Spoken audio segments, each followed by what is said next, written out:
മലപ്പുറത്തിൻ്റെ മനസ്സിലെ കലണ്ടറിൽ ഇരുണ്ടാക്കങ്ങൾ കൊണ്ട് രേഖപ്പെടുത്തിയ തീയതിയാണ് 2019 ഓഗസ്റ്റ് 8. പോത്തുകല്ല് പഞ്ചായത്തിലെ കവളപ്പാറ പുത്തപ്പൻ കുന്നിൽ ഉരുൾപൊട്ടി 59 ജീവനുകൾ നഷ്ടമായത് അന്നാണ്.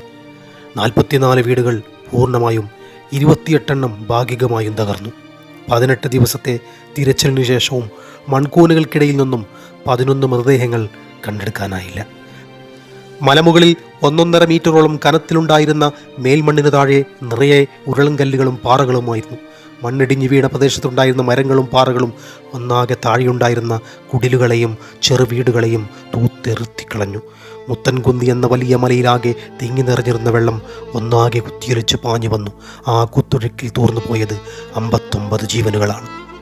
മുണ്ടക്കയിലും ചൂരൽമലയിലുണ്ടായ ഉരുൾപൊട്ടലിൽ കേരളം വിറങ്ങലിച്ചു നിൽക്കെ കവളപ്പാറ ദുരന്തത്തിൻ്റെ 5ാം വർഷത്തിൽ അതിലേറെ അത്ഭുതം